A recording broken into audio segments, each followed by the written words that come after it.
नमस्कार, स्वागत है आपका। आप देख रहे हैं इंडिया टीवी। आपके साथ मैं हूं प्राची पाराशर। नमस्कार, मैं हूं अमित कुमार पालित। आपको बताएंगे कि किस तरह से आज सदन में हंगामा हो रहा है और साथ ही साथ झारखंड में इस वक्त क्या हालात है। अगले 1 घंटे में आपको पहुंचाएंगे हर वो खबर जो आपके शहर से जुड़ी हुई है। आपको मिलेगी दिल्ली, मुंबई, लखनऊ, पटना, आपके शहर की हर बड़ी खबर नॉन स्टॉप।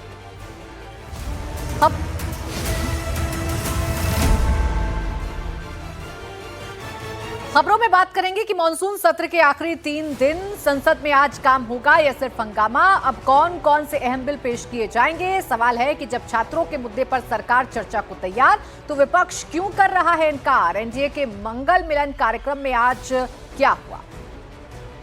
रांची में कल छात्रों के विधानसभा मार्च के दौरान हुए पुलिस एक्शन पर संसद का माहौल गरमाया हुआ है। आज संसद की कार्यवाही शुरू होने से पहले एनडीए सांसदों ने इस मुद्दे पर संसद भवन परिसर में मार्च निकाला। जो काम संसद में अभी तक विपक्ष कर रहा था, वो रोल आज सत्ता पक्ष निभा रहा है।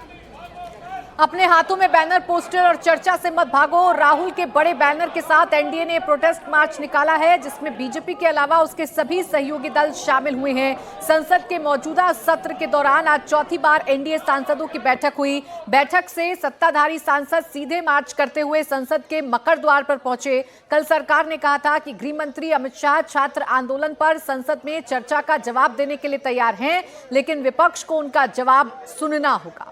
लेकिन राहुल गांधी ने कहा कि हम अमित शाह के बयान की नहीं, पैलेट गन पर उनके जवाब की मांग कर रहे हैं। तो सीधे आपको लोकसभा राज्यसभा की कार्रवाई दिखा रहे हैं।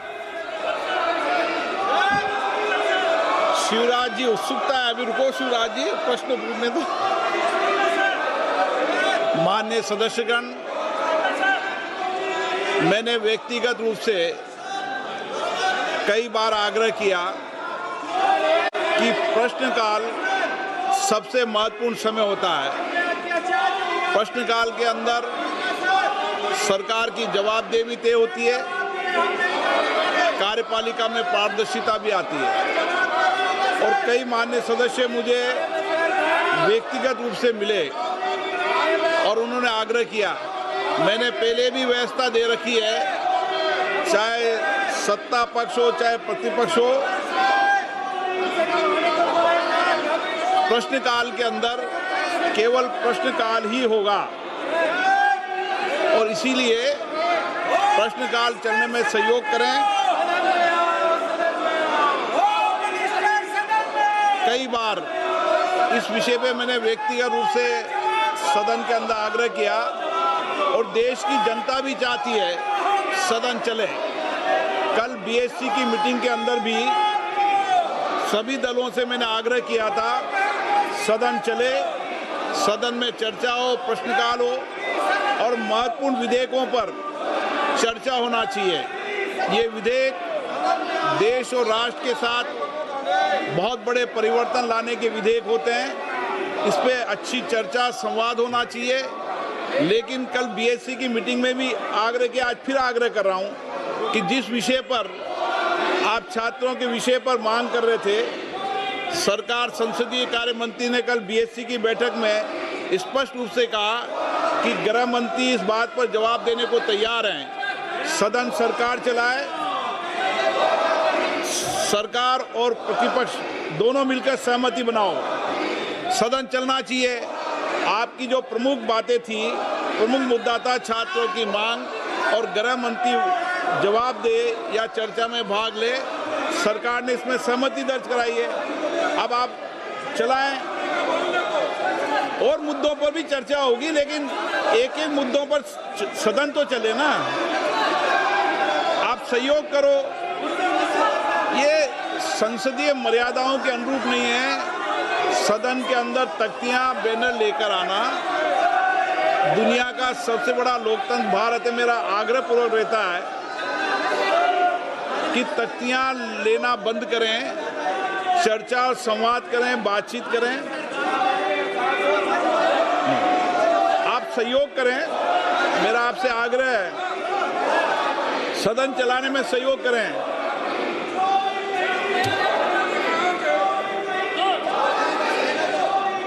मेरी हमेशा कोशिश, मेरा मन व्यथित दुखी होता है सदन न चलने से। देश की जनता भी सदन वे चर्चा संवाद देखना चाहती है।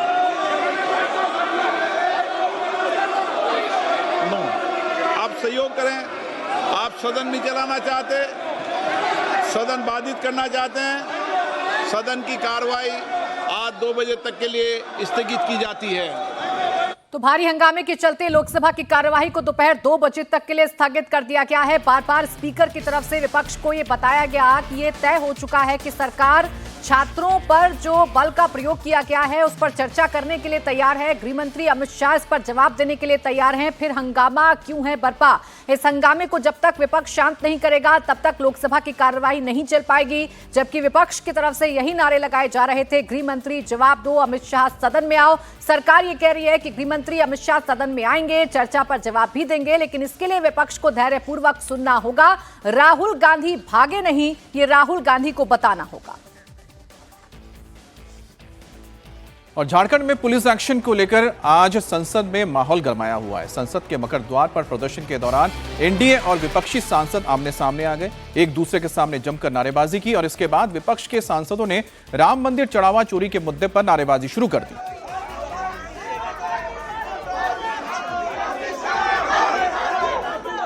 राहुल गांधी माफी मांगो।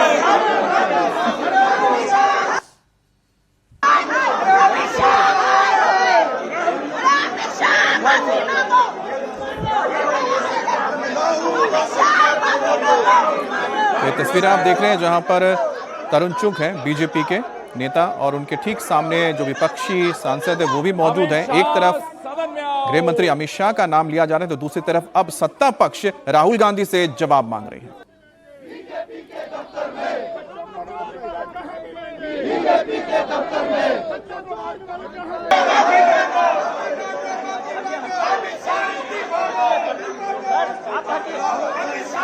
तो पूरी की पूरी स्क्रिप्ट बदल गई है और इस स्क्रिप्ट में अब सत्ता पक्ष यानी कि बीजेपी और तमाम सहयोगी दल जो एनडीए के हैं वो अब विपक्ष से सवाल कर रहे हैं कि राहुल गांधी कब जवाब देंगे। तो ये दो तस्वीरें आप देख सकते हैं। एक तरफ है जहां पर एनडीए के तमाम सांसद झारखंड में जो छात्रों के ऊपर बर्बरता की गई, क्रूरता की गई, उसके लिए राहुल गांधी से जवाब मांग रहे हैं क्योंकि कांग्रेस सत्ता में है झारखंड में। दूसरी तरफ समाजवादी पार्टी, साथ ही कांग्रेस और तमाम जो विपक्षी पार्टियां हैं जो इस वक्त राहुल गांधी कांग्रेस के साथ हैं, वो यहां पर अब सवाल कर रहे हैं कि ना सिर्फ जंतर मंतर बल्कि चंदा चरावा जो हुआ, चंदा की जो चोरी हुई है राम मंदिर में, उस पर भी जवाब दें।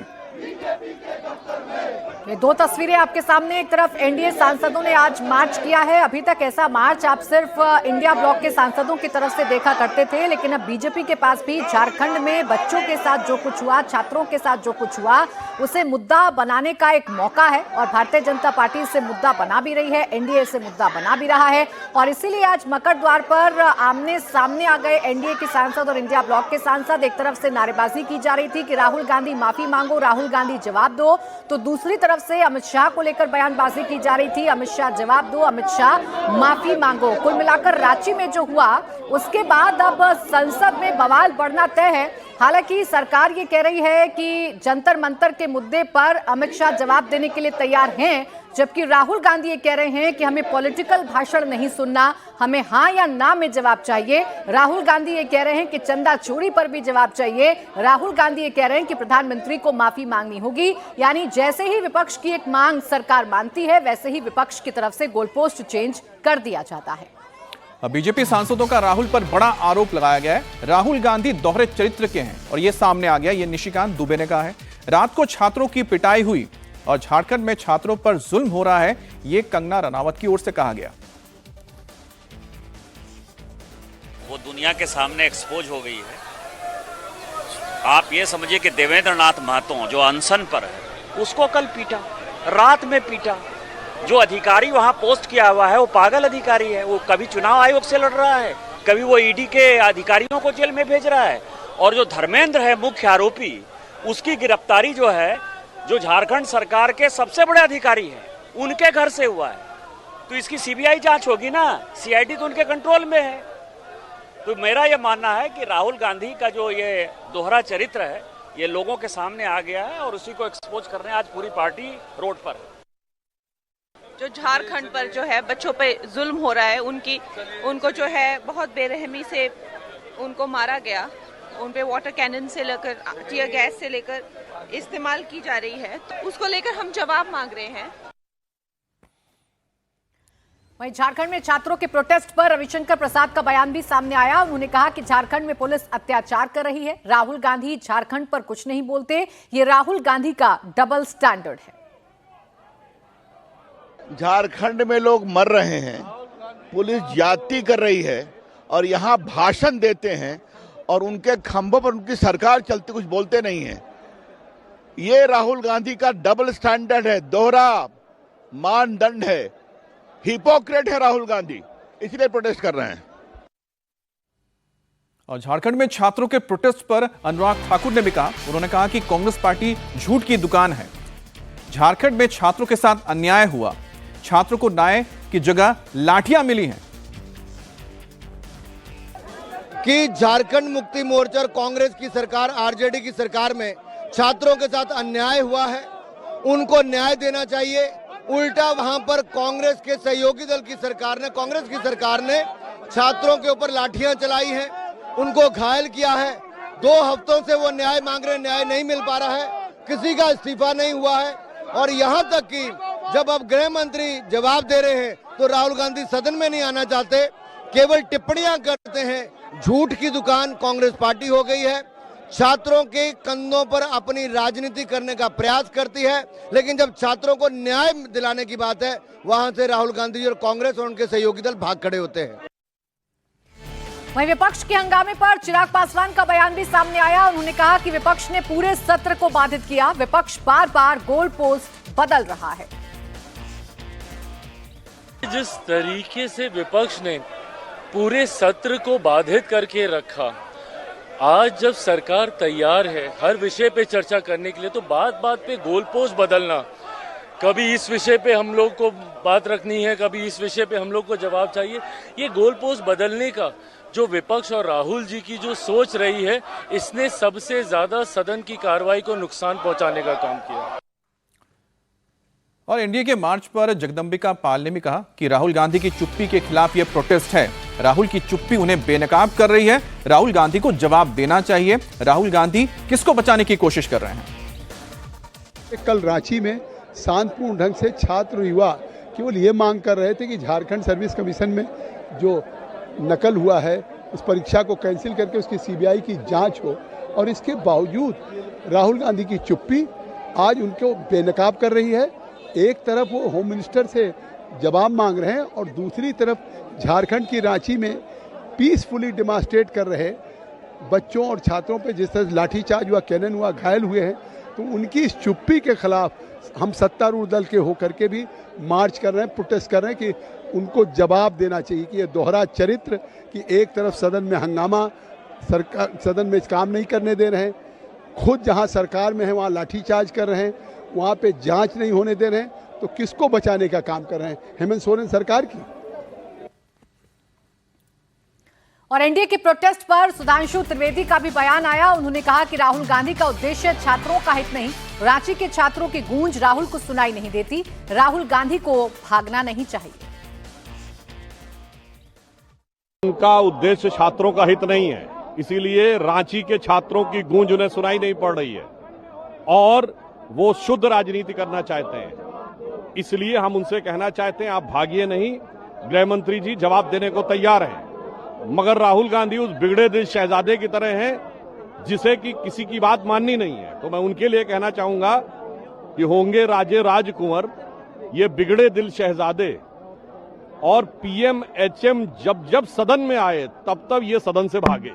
तो बस हमारा उनसे कहना है, सदन से भागिए नहीं, शांति से सुनिए सदन में और रांची जाइए। पर वो सदन में सुन नहीं रहे और रांची जा नहीं रहे।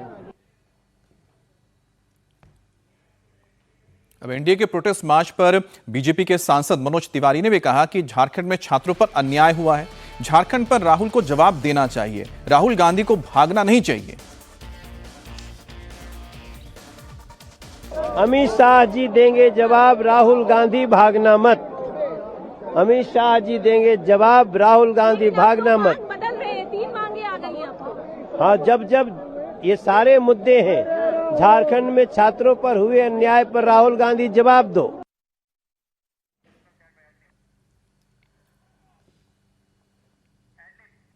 तो ये तस्वीर आपको हम दिखा रहे हैं कि किस तरह से आज संसद परिसर में एनडीए के तमाम सांसदों ने मोर्चा खोल दिया है कांग्रेस और राहुल गांधी के खिलाफ। दरअसल झारखंड में छात्रों पर जो अत्याचार हुआ है, इसी मुद्दे पर अब राहुल गांधी से जवाब मांगा जा रहा है। राहुल गांधी यानी और बड़ी खबर इस वक्त आपको बता दें, बीजेपी छात्रों को उकसा रही है। महुआ मांझी की तरफ से कहा गया है केंद्रीय जांच एजेंसियों पर भरोसा नहीं है। देवेंद्र महतो छात्र नेता नहीं है, ये महुआ मांझी की तरफ से कहा गया। आप सुनिए उन्होंने क्या कहा। मैम की सांसद महुआ मांझी जी हमारे साथ हैं। मैम, एक तरह से कहा जा रहा है कि विपक्ष के इंडिया ब्लॉक के डबल स्टैंडर्ड हैं। जंतर मंतर पर जब छात्रों का विरोध प्रदर्शन होता है, लाठीचार्ज होती है, तो गृह मंत्री से जवाब मांगते हैं और वहीं बल प्रयोग जो है झारखंड में छात्रों के ऊपर झारखंड सरकार करती है। सबसे पहली बात मैं ये कह दूं कि छात्रों के साथ झारखंड सरकार की पूरी सहानुभूति है और माननीय मुख्यमंत्री जी लगातार छात्रों के साथ वार्ता करने के लिए हमारे मंत्रिमंडल के सहयोगियों को, जैसे कि कांग्रेस, आरजेडी और जेएमएम, तीनों के मंत्रियों को छात्रों से वार्ता करने लगातार भेज रहे हैं। उनकी 98% मांगों को मान भी लिया गया है। 2% मांगे जिसको लेकर छात्र चाह रहे हैं कि मान ली जाए, वो दरअसल राज्य सरकार के हाथ में ही नहीं है। सीजीएल परीक्षा को रद्द करने की बात कर रहे हैं छात्र। सीजीएल एक्चुअली हाईकोर्ट और माननीय सुप्रीम कोर्ट के निर्देश पर ही उसका रिजल्ट आया था। उसमें बहुत लोग नौकरी भी कर रहे हैं, जो उनके दायरे में ही नहीं है रद्द करना, उसे वो कैसे रद्द कर सकते हैं। ये दरअसल भाजपा छात्रों को उकसाकर इस तरह का आंदोलन करा रही है। छात्र मान गए थे 98% उनके मांगों को जब सरकार मान ली है, तो फिर ये प्रोटेस्ट का कोई मतलब ही नहीं था। लेकिन भाजपा ही लगातार उनके पीछे पड़ी हुई है प्रोटेस्ट कराने के लिए। जहाँ भाजपा के नेता घंटों जाकर उनके साथ बैठ रहे हैं और उन्हें उकसा रहे हैं। छात्र हित सरकार चाहती है, माननीय मुख्यमंत्री जी का लगातार बयान आ रहा है। और आपको मैं बता दूं, कल जब प्रोटेस्ट हुआ तो छात्रों ने 8 बैरिकेड क्रॉस किए। सरकार ने संयम बरता। माननीय मुख्यमंत्री जी का स्पष्ट निर्देश था कि छात्रों पर किसी भी तरह का बल प्रयोग ना हो। इसकी वजह से 8 बैरिकेड तोड़ने के बाद भी पुलिस ने कुछ नहीं किया, जबकि दिल्ली में यहाँ पे थोड़ा सा ही वो आगे बढ़े थे छात्र, तो तुरंत उन पर लाठीचार्ज, पैलेट गन। लेकिन मैम, क्या जायज ठहराया जा सकता है छात्रों पर बल प्रयोग? बिल्कुल नहीं, जायज नहीं ठहराया जा सकता। माननीय मुख्यमंत्री जी को भी खेद है। लेकिन हुआ ये कि सपोज कि पार्लियामेंट भवन, राष्ट्रपति भवन, प्रधानमंत्री आवास, मुख्यमंत्री आवास या विधानसभा, ये सारी जो है ये पुलिस डिपार्टमेंट का काम है, इसकी रक्षा करना, इसको प्रोटेक्ट करना।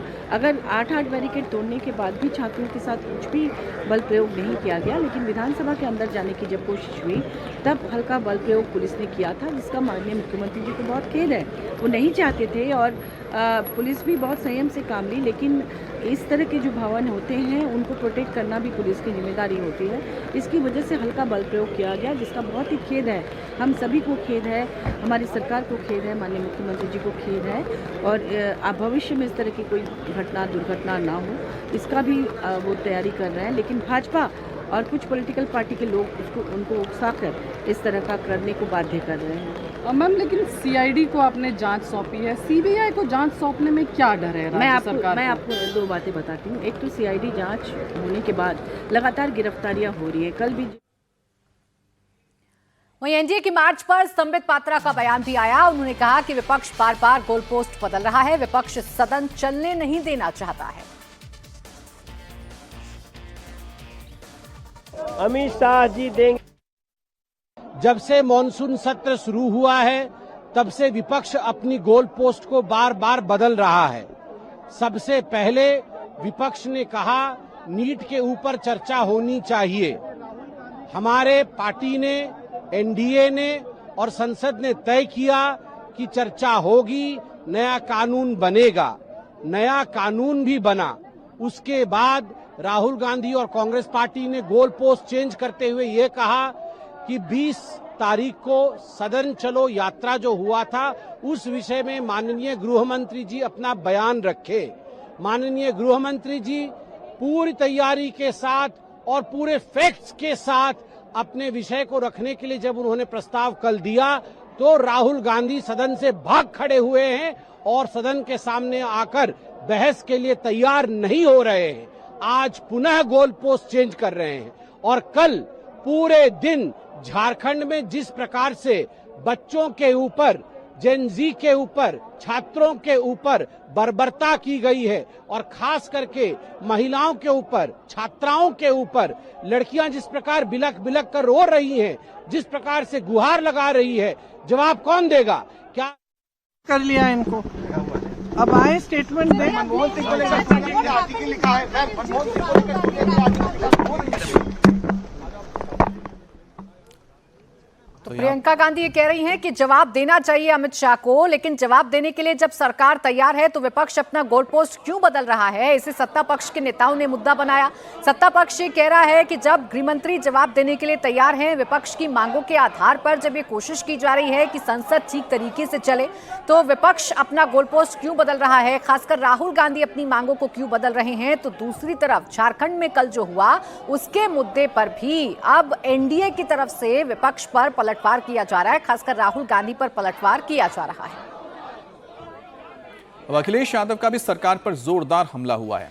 शिक्षा और राम मंदिर एक दूसरे से जुड़े हुए हैं, अखिलेश का कहना है। दोनों मुद्दे पर एक साथ चर्चा होनी चाहिए, दोनों का सूत्र एक जगह है और एक जगह से संचालन होता है। एक सप्ताह पहले चर्चा के लिए राजी क्यों नहीं हुए, यह कहना है अखिलेश यादव का।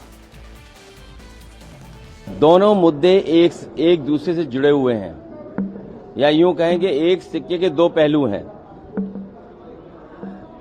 जो इनके संगी साथी अंडरग्राउंड अनरजिस्टर्ड लोग और भारतीय जनता पार्टी शिक्षा, परीक्षा और राम मंदिर दोनों एक दूसरे से जुड़े मुद्दे हैं। दोनों का सूत्र एक जगह है, दोनों एक जगह से ही संचालित होते हैं। तो इसलिए दोनों मुद्दों पर बहस होनी चाहिए और समय गुजारना, ये बात जो आज कही जा रही है एक हफ्ते पहले भी कही जा सकती थी। एक हफ्ते पहले क्यों नहीं की गई? क्योंकि वो चर्चा ही नहीं करना चाहते। चर्चा के साथ साथ प्रभु राम जी का भी नाम नहीं लेना चाहते हैं। जब चंदे की बात आएगी तो सदन में हम सब प्रभु श्री राम जी का नाम लेंगे, उसका भी नाम नहीं लेना चाहते हैं भारतीय जनता पार्टी के लोग। और जो लोग लाठी मारे हैं छात्र नौजवानों को, याद रहे भगवान की लाठी में आवाज नहीं होती है। और फिर इनके लिए धर्म, धन ही धर्म है सबसे बड़ी चीज। झारखंड के मसले पे मैंने पिछली बार भी कहा, आपसे फिर कहता हूँ कि बातचीत ही रास्ता है और लगातार बातचीत करते रहना चाहिए। और मुख्यमंत्री जी और सरकार ने बातचीत के लिए छात्रों से बात करने का कहा भी है। अब देखिए, वो विपक्ष जो अभी तक गृहमंत्री अमित शाह के बयान पर अड़ा हुआ था, वही विपक्ष अब कह रहा है कि अमित शाह का बयान काफी नहीं है। इमरान मसूद की तरफ से कहा गया है कि पैलेट गन की जिम्मेदारी कौन लेगा, जवाबदेही तय करने के लिए हंगामा किया जा रहा है। अमित शाह का बयान बहुत सुनते हैं। शाह साहब के स्टेटमेंट से सिर्फ थोड़ी होगा, जिम्मेदारी कौन लेगा? पैलेट गन चली, उसकी जिम्मेदारी कौन लेगा? जवाबदेही तय करने के लिए शोर मचा रहे हैं। अमित शाह साहब का स्टेटमेंट तो बहुत सुनते हैं हम। और संसद सत्र के दौरान एनडीए की चौथी बैठक हुई है। पीएम मोदी ने सांसदों के साथ तिरंगा भी लहराया, वंदे मातरम, भारत माता की जय के नारे लगे। संसद भवन परिसर में एनडीए का मंगल मिलन था और इस चौथे मंगल मिलन के दौरान तमाम जो सांसद पहुंचे थे उनके हाथों में तिरंगा था।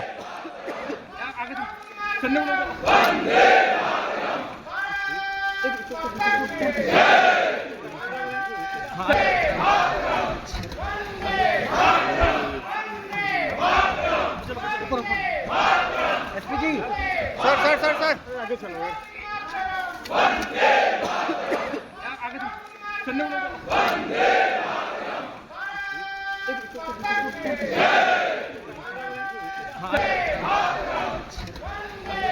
तो ये आप तस्वीरें देख रहे हैं। आज संसद की कार्रवाई शुरू होने से पहले मंगल मिलन था। यह चौथा मंगल मिलन हुआ जिस दौरान प्रधानमंत्री मोदी, गृह मंत्री अमित शाह, तमाम मंत्री और साथ ही एनडीए के सांसद मौजूद थे जिनके हाथ में तिरंगा था और तिरंगा के साथ वंदे मातरम और भारत माता की जय के नारे लगे। आपको बता दें कि 15 अगस्त को स्वतंत्रता दिवस से पहले तिरंगा यात्रा की शुरुआत हो चुकी है और यही वजह है कि जब ये मीटिंग हुई तो इसमें सबके हाथ में तिरंगा रहा। रांची पर छात्रों पर हुई बर्बर कार्रवाई के बाद बीजेपी अब पूरी तरीके से आक्रामक नजर आ रही है। लाठीचार्ज, टीयर गैस और वाटर कैनन के इस्तेमाल के खिलाफ बीजेपी ने आज झारखंड बंद का ऐलान किया है, जिसका काफी असर देखने को मिल रहा है। बीजेपी कार्यकर्ताओं ने रांची समेत कई शहरों में सड़कों पर जाम किया है, गाड़ियां रोकी हैं। कुछ जगहों पर तो बीजेपी के कार्यकर्ता जेसीबी मशीन लेकर सड़कों पर उतर आए और उसे बीचों बीच खड़ा कर दिया है। कई जगहों पर टायर जलाए गए। बीजेपी के बंद के कारण रांची में ज्यादातर स्कूल और बाजार बंद हैं। उधर आज एबीवीपी विधानसभा का घेराव करेगी। थोड़ी देर में एबीवीपी के छात्र विधानसभा की तरफ मार्च करने वाले हैं। तो ये तस्वीर हम आपको दिखा रहे हैं। रांची में कल जो स्टूडेंट्स के साथ हुआ उस पर अब बीजेपी पूरी तरीके से आक्रामक हो गई है। आज बीजेपी प्रदर्शन कर रही है रांची की सड़कों पर। जगह जगह बीजेपी के कार्यकर्ता प्रोटेस्ट करते हुए नजर आ रहे हैं। सवाल ये पूछा जा रहा है कि शांतिपूर्ण तरीके से प्रदर्शन कर रहे छात्रों पर बर्बरता क्यों की गई, उन पर लाठीचार्ज क्यों किया गया। छात्र अगर शिक्षा व्यवस्था को सुधार करने की मांग कर रहे हैं तो झारखंड सरकार क्यों नहीं सुन रही है छात्रों की, और छात्रों के साथ ये लाठीचार्ज किसके आदेश पर किया गया। रात के अंधेरे में छात्रों पर लाठीचार्ज क्यों किया गया, उनके साथ बर्बरता क्यों की गई, टीयर गैस का इस्तेमाल क्यों किया गया। ये तमाम सवाल हैं जो बीजेपी की तरफ से अब खुलकर पूछे जा रहे हैं। रांची पुलिस ने जिस तरह कल छात्रों पर जुल्म किया उसके बाद माहौल पूरी तरह से गरमाया हुआ है। पुलिस ने दिन में छात्रों पर लाठीचार्ज करने, आंसू गैस के गोले छोड़ने और पानी की बौछार करने के बाद रात में छात्रों पर लाठियां बरसाई। विधानसभा के गेट के बाहर बैठे छात्रों को वहां से जबरन खदेड़ा गया और पूरी पुलिसिया कार्रवाई में कई छात्र घायल हो गए। किसी का सिर फट गया तो किसी के पांव पर लाठियां पड़ी। वहीं पुलिस के भी 14 जवान इस बवाल में घायल हुए। पुलिस ने छात्रों को विधानसभा के गेट नंबर 1 के बाहर से तो जबरन हटा दिया, लेकिन जयपाल सिंह मुंडा स्टेडियम में उनका प्रदर्शन जारी है। इस बीच तबीयत बिगड़ने पर अनशन पर बैठे देवेंद्र नाथ महतो को कल रात अस्पताल में भर्ती करवाया गया है। अब छात्रों पर लाठीचार्ज को लेकर झारखंड के सीएम हेमंत सोरेन और राहुल गांधी के बीच मतभेद सामने आया है। हेमंत सोरेन ने जहां पर कहा है कि पुलिस ने संयम का परिचय दिया, वहां पर राहुल गांधी सवाल उठा रहे हैं कि छात्रों के ऊपर लाठियां क्यों बरसी।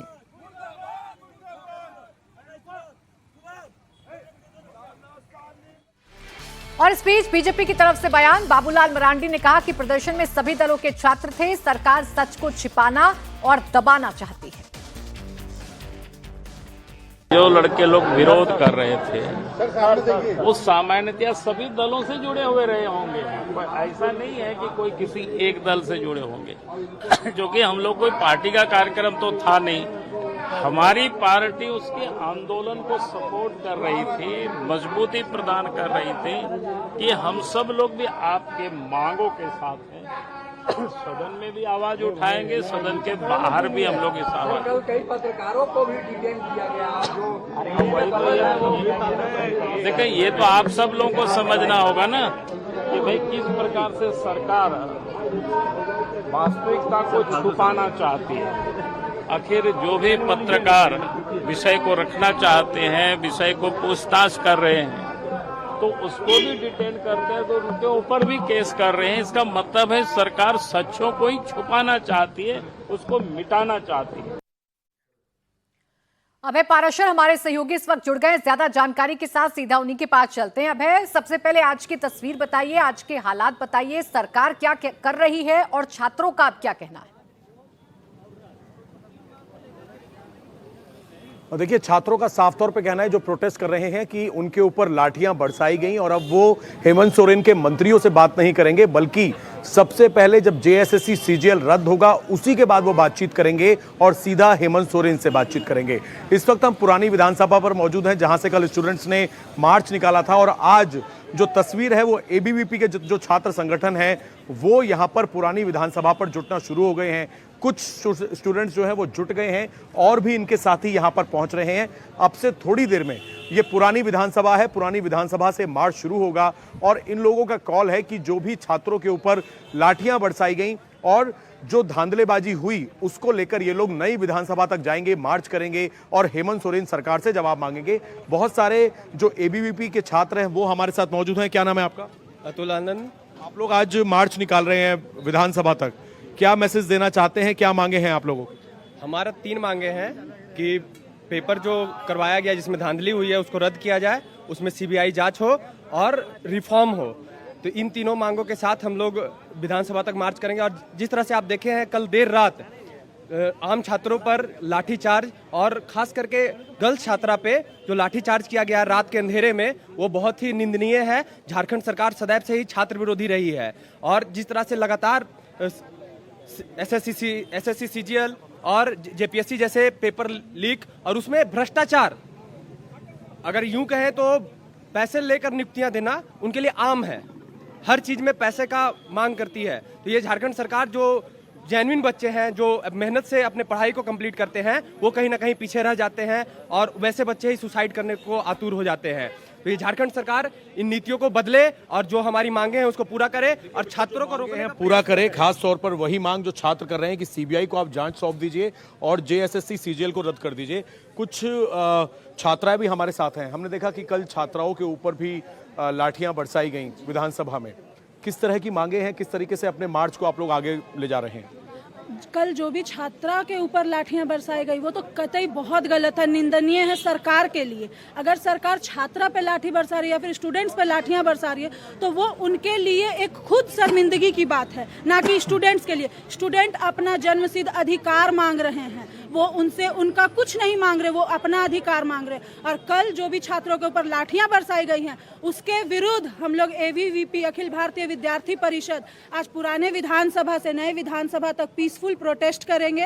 और अगर पुलिस हमारा साथ देती है तो वेल एंड गुड, अगर नहीं तो फिर हम लोग उनसे आगे जाने की कोशिश करेंगे। देखिए, बिल्कुल ये मार्च अपना शुरू करेंगे। अब तो थोड़ी देर में मार्च शुरू हो जाएगा। आप लोग आज मार्च निकाल रहे हैं। हमने देखा कि कल जो जेपीएससी जेएसएससी रिफॉर्म मंच के छात्र थे या फिर देवेंद्र नाथ महतो के जो अब देखिए छात्रों का ये मसला काफी बड़ा हो गया है। अब सरकार क्या करती है और सरकार मांगे कब तक मानती है, ये देखना वाकई में दिलचस्प है। अब बने रहिएगा हमारे साथ। और जेएसएससी सीजीएल पेपर लीक को लेकर एक बड़ा खुलासा हुआ है। जेएसएससी सीजीएल परीक्षा में भी पेपर लीक होने का बड़ा दावा सामने आया है। जेपीएससी मेधा घोटाले में गिरफ्तार अभय तिवारी ने सीआईडी पूछताछ में चौंकाने वाले खुलासे किए हैं। अभय तिवारी के मुताबिक सितंबर 2024 में हुई जेएसएससी सीजीएल परीक्षा का पेपर भी लीक हुआ था। दावा है कि पेपर लीक के बाद अभ्यर्थियों को बोकारो ले जाकर प्रश्नोत्तर रटवाए गए थे। सूत्रों के मुताबिक करीब 15 अभ्यर्थियों से 12-12 लाख रुपए लिए गए, यानी करीब 1.80 करोड़ रुपए की वसूली किए जाने का दावा पूछताछ में किया गया है। अब पूछताछ में अभय तिवारी ने करीब 65 सवाल अभ्यर्थियों को रटवाए जाने की बात स्वीकार की। अभय तिवारी के अनुसार बोकारो में एक व्यक्ति के घर पर करीब 45 अभ्यर्थियों को ले जाकर सवालों के उत्तर रटवाए गए थे। अभय पराशर हमारे साथ जुड़े हैं। अभय तिवारी जो खुलासे कर रहा है, इससे तो झारखंड सरकार की मुसीबत और बढ़ेगी और जो स्टूडेंट्स दावा कर रहे हैं उनका दावा और मजबूत हो गया। देखिए, बिल्कुल अभय तिवारी इस वक्त सीआईडी की गिरफ्त में है। 19 आरोपियों की गिरफ्तारी हुई है। अभय तिवारी ने जो सीआईडी के सामने अपना बयान दिया है उसमें बहुत ज्यादा चौंकाने वाले खुलासे किए हैं। खास तौर पर अभय तिवारी ने यह कहा है कि 15 अभ्यर्थियों से 12-12 लाख रुपए लिए गए थे पेपर रटवाने की एवज में, उनको क्वेश्चन बताने की एवज में। करीब 1.80 करोड़ रुपए की वसूली किए जाने का दावा अभय तिवारी ने अपने स्टेटमेंट में किया है। इसके साथ ही यह भी बताया है कि बोकारो में एक जो शख्स है उसके घर पर 45 अभ्यर्थियों को ले जाकर प्रश्न उत्तर जो है वो रटवाए गए थे, यानी कि उनको बताया गया था ये सवाल है, इनके ये उत्तर हैं, और इस तरीके से ये पूरी धांधलेबाजी की गई थी। अभय तिवारी ने जो क्वेश्चन पेपर थे उसमें छपाई का काम वेबल कंपनी को मिला था, ये जानकारी दी है। साथ ही ये भी बताया है कि अभय के भाई जो हैं अक्षय तिवारी और उसकी पत्नी सुषमा कुमारी का भी परीक्षा में चयन होने की बात सामने आई है। इसके साथ ही यह भी जानकारी मिली है कि जेपीएससी के जो पूर्व चेयरमैन थे जिनकी कल गिरफ्तारी की गई है, उनसे उनका जो है टीडीपीएल कंपनी के साथ उनकी कहीं ना कहीं साझेदारी थी। और यह भी बताया गया कि टीडीपीएल कंपनी को ठेका दिलवाने के लिए, जो कि एक बैंड कंपनी है, उसको ठेका दिलवाने के लिए 2 करोड़ रुपए की रिश्वत और जो भी भुगतान होना था, बहुत सारे लूप होल्स हैं और इन्हीं लूप होल्स की तरफ छात्र इशारा कर रहे हैं। और इसलिए छात्र कह रहे हैं कि सीआईडी पर यकीन नहीं, हमें सीबीआई जांच पर ही यकीन होगा, जो मांग सरकार मान नहीं रही है। अभय, जो लोग अभी आपके साथ मौजूद हैं उनसे भी बातचीत करिए और जानिए कि अब आगे का दिन भर का प्लान उनका क्या रहने वाला है। देखिए, बिल्कुल हमारे साथ एबीवीपी के छात्र मौजूद हैं। आज आप लोग सड़कों पर उतरे हैं और विधानसभा तक जाने का मार्च किया है। आगे पूरे दिन भर क्या आप लोगों की गतिविधि रहेगी? विधानसभा के अंदर आपको नहीं जाने दिया जाएगा, फिर अपनी कैसी मांगे आगे बढ़ाएंगे आप?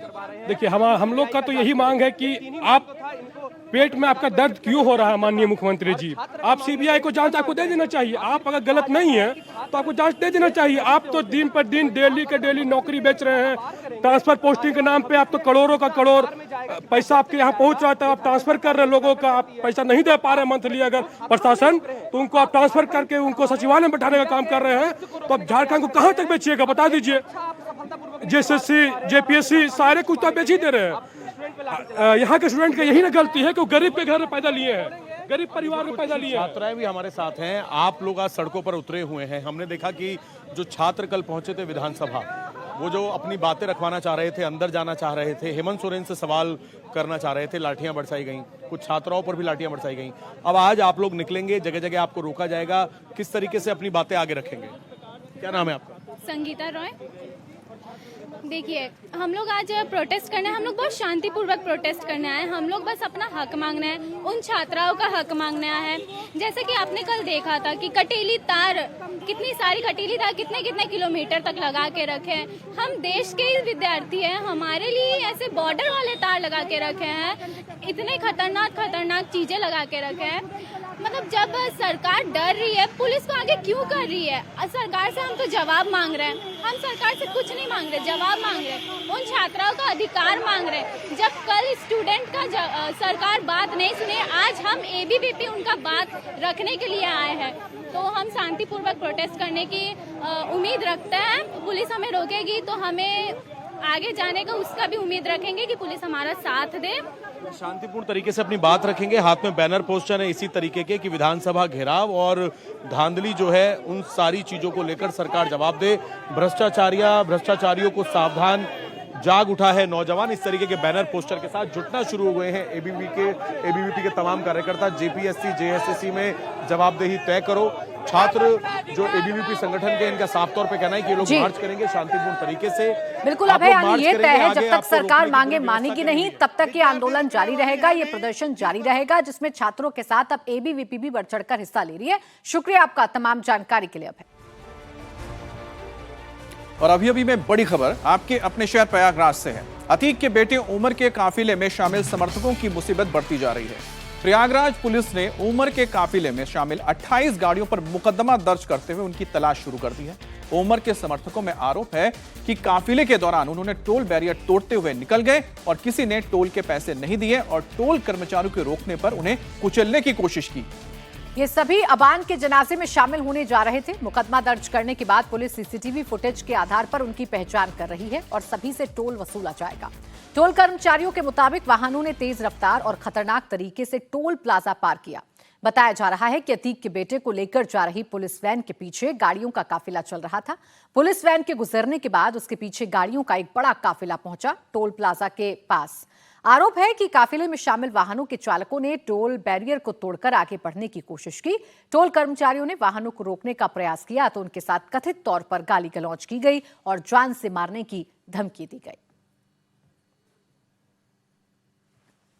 प्रयागराज में नवाबगंज टोल प्लाजा पर सरकारी वाहन के गुजरने के पश्चात कुछ 4 पहिया वाहनों द्वारा पीछे से गुजरते हुए टोल प्लाजा पर खतरनाक तरीके से वाहन चलाते हुए टोल पर काम करने वाले कर्मचारियों पर जान से मारने की नीयत से वाहन चढ़ाने का प्रयास किया गया तथा टोल प्लाजा के बूम बैरियर को नुकसान पहुंचाते हुए बिना टोल दिए हुए गाड़ी निकाल ली गई तथा वहां के कर्मचारियों के साथ गाली गलौज की गई। प्रकरण में प्राप्त तहरीर के आधार पर सीसीटीवी से चिन्हित 28 गाड़ियों के चालक के तथा अन्य अज्ञात गाड़ियों के विरुद्ध सुसंगत धाराओं में थाना नवाबगंज में अभियोग पंजीकृत किया गया है। सीसीटीवी के आधार पर गाड़ियों को चिन्हित किया जा रहा है तथा उनके चालक की जानकारी की जा रही है। और हमारे साथ रुचि कुमार जुड़ गई हैं। रुचि, अब तक क्या पुलिस इनकी पहचान कर पाई है? क्योंकि कुछ गाड़ियां हम देख रहे हैं काफिले में हैं, उनके नंबर प्लेट तक नहीं है, तो ऐसे गाड़ियों के जो ड्राइवर रहे उनकी पहचान कैसे होगी? यह मुश्किल काम है क्योंकि करीब 50 के आसपास गाड़ियां थीं। जो उमर के जो काफिला था, जो पुलिस की वैन थी और जिसमें उमर था, उसके पीछे पीछे चल रही थी। अब ये 50 गाड़ियों में कौन सवार था? हालांकि पुलिस को कुछ तो अंदाज़ा है कि उमर को जब लखनऊ से जेल से ले जाया जा रहा है तो उसके पीछे कौन कौन उसके जो सपोर्टर हैं, उसके जो रिश्तेदार हैं, कौन से लोग अभी भी अतीक अहमद गैंग के वहाँ पर एक्टिव हैं कुछ अंदाज़ा है, लेकिन बिल्कुल सही से पता करना कि गाड़ी में कौन बैठा था, गाड़ी किसके नाम पर है, ये सारी चीज़ें पुलिस कर रही है। पुलिस का कहना है कि इस पर थोड़ा सा टाइम लगेगा, लेकिन आने वाले दिनों में ज़रूर ये सब पकड़े जाएंगे जिन्होंने इस तरह की हरकत की है। अब 4 साल से उमर लखनऊ जेल में बंद है और 4 साल बाद वो प्रयागराज पहुंचा था अपने भाई के जनाजे में शामिल होने के लिए। तो जो उसके रिश्तेदार थे, जो अतीक गैंग के लोग थे या जो उमर के गैंग के लोग थे, वो सब बड़ी तादाद में, बड़ी संख्या में लखनऊ तक आए थे। प्रयागराज छोड़ दीजिए, लखनऊ तक आए थे उसको रिसीव करके यहाँ से प्रयागराज ले जाने के लिए। उसी दौरान ये हुआ है, लेकिन पुलिस का कहना है कि कानून को अपने हाथ में लेने की किसी को भी इजाज़त नहीं दी जाएगी और बहुत ही जल्दी ये सब पकड़ में आएंगे। बहुत बहुत धन्यवाद आपका रुचि। और अब खबर बादलों के प्रहार की। बाढ़ और भूस्खलन के चलते देश के 17 राज्यों में हाहाकार मचा हुआ है। उत्तराखंड के चमोली, पिथौरागढ़ से डराने वाली तस्वीरें सामने आई हैं। चमोली में बादल फटने के बाद फ्लैश फ्लड के अटैक से भारी भरकम ब्रिज ताश के पत्तों की तरह बह गया। पिथौरागढ़, रुद्रप्रयाग में आज रेड अलर्ट है। हिमाचल प्रदेश के लाहौल स्पीति में भी मूसलाधार संकट से सड़क पर सैलाब आ गया है। पहाड़ों से सैलाबी अटैक के चलते अब मैदानी इलाकों में बाढ़ का खतरा मंडरा रहा है। काशी प्रयागराज में गंगा नदी उफान पर है। काशी में नाव संचालन बंद कर दिया गया है। अब मूसलाधार बारिश के चलते जनजीवन प्रभावित है। शहर शहर सड़कें समंदर बनी हुई हैं। राजस्थान और मध्य प्रदेश में तो पिछले 24 घंटे से बारिश का दौर जारी है और ये सिलसिला सिर्फ इन 2 राज्यों में नहीं है, बल्कि उत्तर प्रदेश, उत्तराखंड, हिमाचल प्रदेश, ओडिशा में भी है। इस वक्त यमुनोत्री हाईवे पर दरिया की तरह पानी बह रहा है। बिहार, झारखंड में भी आज बारिश की चेतावनी है। बिहार के नेपाल बॉर्डर से सटे इलाकों में पानी भरने से हालात और बिगड़ गए हैं। तो ये 6 तस्वीरें आप देखिए, जहां पर अलग अलग राज्यों में बारिश के बाद क्या हाल हुआ है, उसकी ये तस्वीरें गवाह हैं। बाहर से मैदान तक बेकाबू बादलों का तांडव।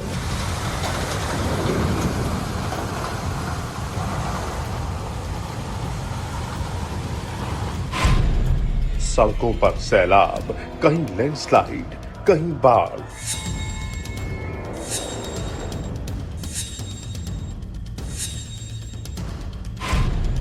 पानी में बहता एमपी, देवभूमि में जल तबाही।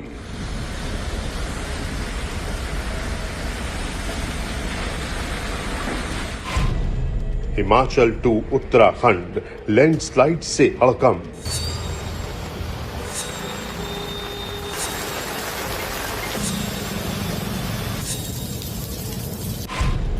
उफान मारती नदियां, शहर शहर जलजला। अब देश में मॉनसूनी आफत की एक एक तस्वीर आपको दिखा रहे हैं। हर स्टेट की रिपोर्ट भी आपको बताएंगे, लेकिन सबसे पहले नेपाल से सामने आया एक खौफनाक तस्वीर आपको दिखाते हैं। नेपाल के जगन्नाथ इलाके का एक वीडियो है, जहां लैंडस्लाइड के बाद एक बड़े चट्टान के अटैक से यात्री बस खंड खंड हो गया। विशालकाय चट्टान ने बस को तिनके की तरह उड़ा दिया। गनीमत ये रही कि बस में सवारी नहीं थी। कुछ देर तक बस सड़क और खाई के बीच में फंसी रही, लेकिन लैंडस्लाइड जोन में दोबारा पत्थरों के अटैक से बस के परखच्चे उड़ गए। काफी गहरी खाई में बस तिनके की तरह गिर गई। पहले बस का अगला हिस्सा टूटकर खाई में समा गया। तो ये जगन्नाथ नेपाल का इलाका है, जहां पर एक बस खड़ी थी और लैंडस्लाइड से नीचे आते मलबे में एक बड़ा सा बोल्डर यानी बड़ा सा पत्थर आया, जिसने सबसे पहले इस बस के 2 टुकड़े कर दिए और इसके बाद जो मलबा नीचे आया उसके नीचे आती है पूरी की पूरी बस नीचे खाई में चली गई। तो बहुत ही भयानक ये मंजर है, लेकिन गनीमत ये रही है कि जिस वक्त ये घटना हुई है उस वक्त बस में कोई भी मौजूद नहीं था। वहीं चमोली में भारत चीन बॉर्डर के इलाके में भारी बारिश और बादल फटने से तबाही का मंजर सामने आया। तेज बारिश से यहां तमका नाला में अचानक उफान आ गया और तेज बहाव की चपेट में आने से बेली ब्रिज बह गया। बेली ब्रिज तेज बहाव को झेल नहीं पाया। सैलाब का प्रहार इतना भयंकर था कि भारी भरकम पुल तिनके की तरह बह गया। और जैसे ही सैलाब का अटैक हुआ, आसपास खड़े लोगों में भगदड़ मच गई। पुल टूटने से बॉर्डर एरिया के करीब 16 से 17 गांव का संपर्क टूट गया है। लेकिन आप देखिए कि कितना भयानक ये मंजर था, जहां पर अचानक आए इस फ्लैश फ्लड के चलते पूरा का पूरा ये लोहे का ब्रिज ही तिनके की तरह बहने लग गया। ये ब्रिज जाएगा, ब्रिज जाएगा।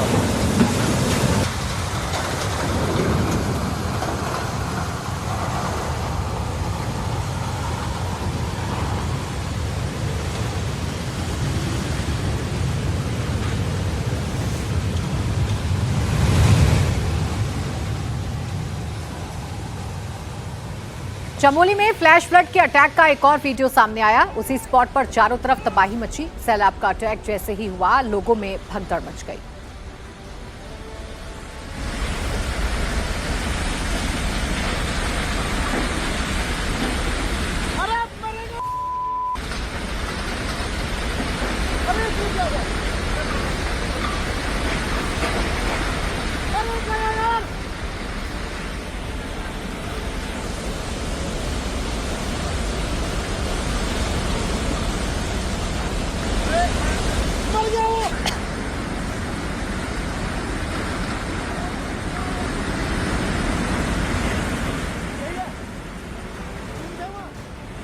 उत्तराखंड में सैलाबी अटैक की चपेट में निचले इलाके भी आ गए हैं। पहाड़ों में मूसलाधार बारिश के बाद अब हरिद्वार में नदी उफान पर है। लगातार बारिश के चलते हरिद्वार सिटी के कई इलाके डूब जोन में तब्दील हो गए हैं और अंडरपास में पानी भरा हुआ है। सड़कों पर दरिया बह रही है। ये तस्वीर आप देख रहे हैं हरिद्वार की, जहां पर निचले इलाकों में पानी भर गया है। लगातार पहाड़ों में बारिश के चलते मैदानी इलाकों में अब बाढ़ का खतरा आ गया है। वहीं राजस्थान में भी आज तेज बारिश का अलर्ट है। तस्वीरें झालावाड़ की हैं, जहां भारी बारिश के चलते स्कूल में जो है सैलाब आ गया। स्कूल में उफनते नाले का पानी घुस गया, जिसके बाद हड़कंप मच गया। 70 से 80 बच्चों की जान पर बनवाई, जिसके बाद स्कूल स्टाफ और ग्रामीणों ने बच्चों को निकालने के लिए रेस्क्यू शुरू किया। रस्सियों का घेरा बनाकर एक एक बच्चे को सुरक्षित बाहर निकाला गया। इस दौरान सड़क पर दरिया बहने लगा और सड़क पर सैलाब में कार डूब गई। स्कूल के ठीक सामने का ये मंजर देखकर प्रशासन भी सख्ते में आ गया। प्रशासन के अधिकारी और पुलिस टीम तुरंत स्पॉट पर पहुंची और हालात को कंट्रोल किया। और एमपी के सीहोर में मूसलाधार बारिश के बाद आफत टूटी है। घरों और दुकानों में पानी घुस गया। कई गांव के संपर्क कट गए। जलभराव के चलते दुकानों मकानों में कई फीट तक पानी भर गया, जिससे स्थानीय लोगों और दुकानदारों की मुसीबत भी बढ़ गई। सैलाब के चलते काफी नुकसान हुआ है। लगातार बारिश के चलते पूरा इलाका टापू में तब्दील हो गया।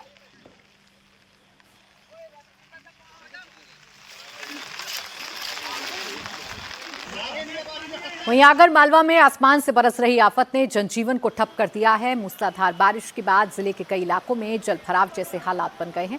निचले इलाकों में पानी भर गया। बरसाती नाले इस वक्त उफान पर हैं, जिसके चलते उज्जैन झालावाड़ नेशनल हाईवे पर आवाजाही बाधित है। लगातार बारिश के चलते कालीसिंध नदी सहित जिले के अधिकांश नदी नाले उफान पर हैं। बढ़ते जलस्तर को देखते हुए कुंडालिया बांध के 4 गेट खोल दिए गए हैं और अब पानी निचले इलाकों में भरने से हड़कंप मचा है। लोगों से अलर्ट रहने की अपील है। खास नदी नाले वाले इलाकों से दूर रहने की सलाह दी जा रही है। अब आपको तस्वीरें राजधानी भोपाल की दिखा रहे हैं, मध्य प्रदेश की, जहां पर कल कुछ घंटे की बारिश के बाद पूरी सिटी सैलाब में तब्दील हो गई। चारों तरफ पानी भर गया, सड़क पर दरिया बहने लगी और जो निचले इलाके थे वहां पर काफी ज्यादा पानी भर जाने की वजह से लोगों को आने जाने में काफी दिक्कतों का सामना करना पड़ा, जैसे कि अंडरपास के जो इलाके हैं। और देखिए किस तरह से इस गली में इतना पानी भरा हुआ है कि बाइक तक डूब गई है और लोगों के घरों के अंदर पानी घुस गया है। तो कहीं सैलाब की मार है तो कहीं भूकंप से हाहाकार मचा हुआ है। साउथ अमेरिकी देश कोलंबिया में भूकंप से भीषण तबाही हुई है। 7.4 तीव्रता वाले इस भूकंप से कोलंबिया में बड़े पैमाने पर नुकसान हुआ है। अब तक 132 लोगों की मौत की पुष्टि हो चुकी है और आशंका है कि मृतकों का आंकड़ा बढ़ सकता है।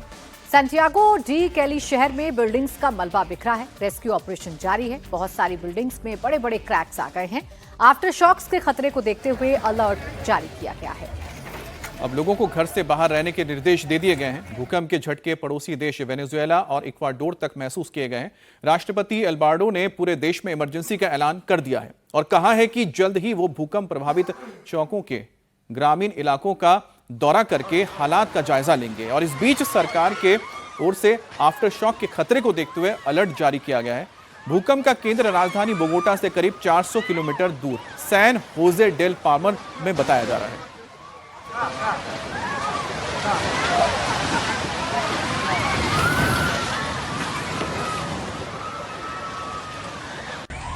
तो ये आप तस्वीरें देख रहे हैं, कोलंबिया की तस्वीर है, जहां पर 7.4 तीव्रता का भूकंप आया है, जिसकी वजह से कई इमारतें ढह गई हैं। और ये वीडियो में आप देख सकते हैं किस तरह से जमीन हिल रही है। लोग बचने के लिए इधर उधर भाग रहे हैं और उनकी आंखों के सामने एक एक करके इमारत धराशायी होती हुई जा रही है।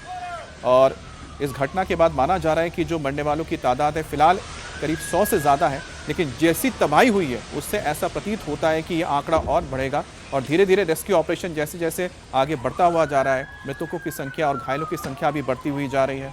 आफ्टर शॉक्स का खतरा अभी भी बना हुआ है और यही वजह है कि सरकार की ओर से कहा गया है कि लोग घरों से बाहर रहें, किसी खुले जगह पे सुरक्षित अपने आप को रखें।